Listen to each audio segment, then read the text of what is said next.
Have you ever felt your heart racing in front of an audience? You are not alone. Trust me, I've been there, shaking and all.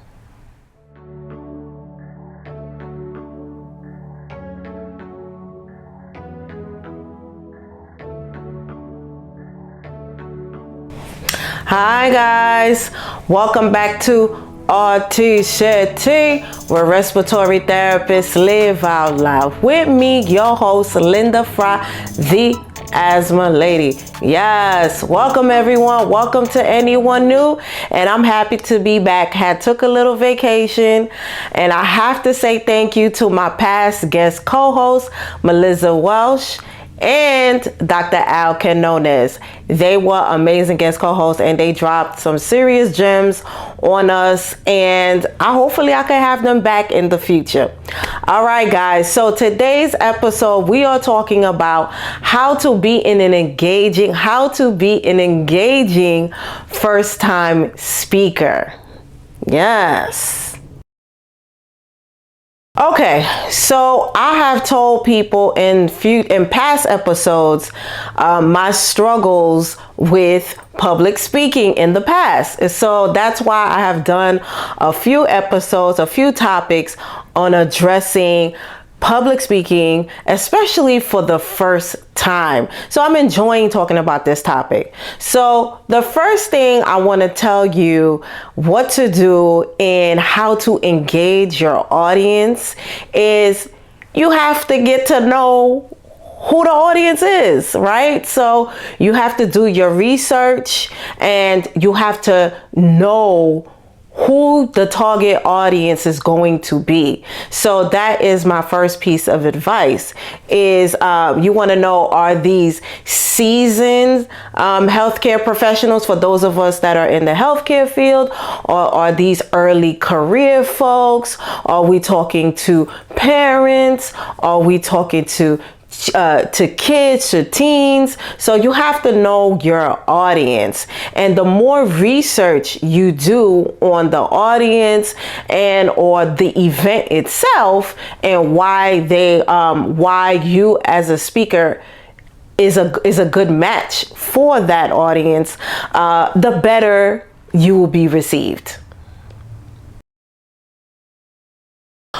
Number 2, you as a first-time speaker, you need structure, right? So structure for your speaking. So meaning that you need an opening, you need something like a storytelling, telling a story, right? Then you need the key takeaways, like what somebody is supposed to take from that story, and a call to action. So your speaking needs to have a flow, a structure. Number 3, practice makes progress. All right. So this is how I progressively got better with public speaking. I practice. And sometimes there's a debate on whether it's better to practice in front of a mirror, or to record yourself, or to do it in front of people like loved ones, people that you trust. But to me, it's best to do all of the above. And that's what I do. I do it all. So I practice in front of a mirror. I practice by recording myself. I do it on Zoom, platforms like Zoom. I do it through my phone. And I also practice in front of my loved ones so I can feel how it is to have an audience. Tip number 4, capture the audience from the start.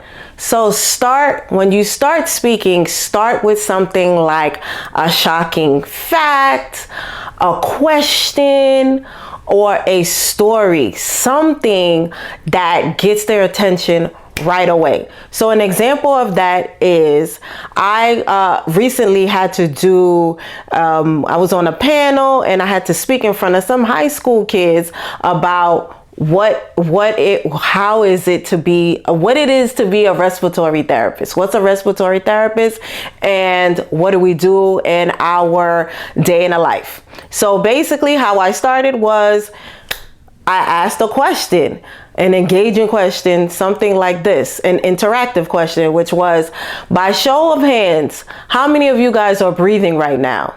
And guess how many hands went up? All of them, which was good, right? And from there, I had to tell them, if you stop breathing right now, or if you had difficulty breathing, you would see me, a respiratory therapist, because we are cardiopulmonary specialists and we help folks with breathing. Yes, you see, so I got them from the start, right? Engaged and participating within the speaking at the very beginning. Tip number 5, shift your voice energy levels. Okay, so what that means is you want to shift energy levels, shift your voice tone and energy levels, gesture, eye contact, movements in different parts of your presentation or your speaking. So for messages, key messages, you want to speak slower. You want to look in specific directions. You want to look in the front of the audience, to the front of the audience. You want to look to the top of your audience. If it's a stadium, you want to look to both sides. And for someone like me, I use my hands. So and what I have found out for me, I thought using my hands was bad once upon a time, and I tried to stop doing it, and then that ended up making me more nervous, and it made me not be myself. So I just allow myself to use my hands, but not go super crazy. But it does help me to engage people into what I am saying. So it works for me. And you want to talk, when I talk about voice, shifting your voice energy levels, think about reading a story to a child and why someone would change the voice for each character. And if the setting is spooky, how they would talk spooky or do something different like that, because you're trying to engage someone in the story. And it's the same thing with the presentation. You want them to get it. Tip number 5, prepare for nerves and for handling mistakes. Listen, you're gonna get nervous. It's fine. It happens. What I do is I prepare for the nerves.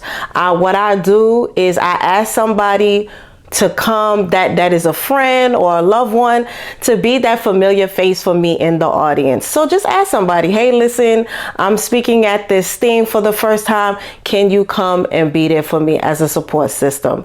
And that helps with nerves. As far as mistakes, it's fine. If you make a mistake or if you lose your train of thought, take a pause, take a breath, and keep it moving.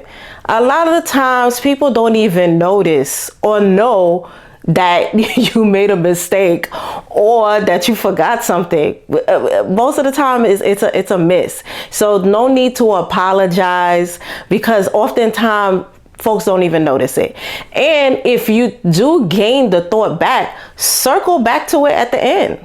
If it's something that had to be mentioned, that's all it is. Circle back. And I've done it a few times and no problems. All right, guys. So I hope that you learned something from these tips here today. And let's take a challenge. Let's start to do some small, low risk speaking engagements. All right. So think about maybe speaking up at a meeting or amongst friends and family, something small, and starting out like that. Okay.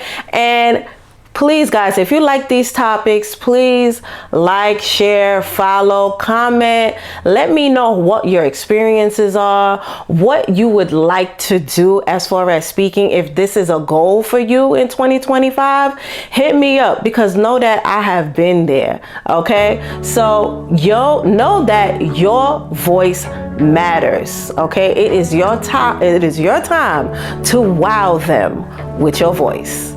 Yes. All right, guys. So remember that we are growing here together. We are here every Wednesday on most podcast platforms, and we are on YouTube on Thursdays, and there is so much more to come. Thank you so much, guys, for everything, and remember to invest in yourself and to only compete with yesterday's version of you. I'll see you next time. Bye.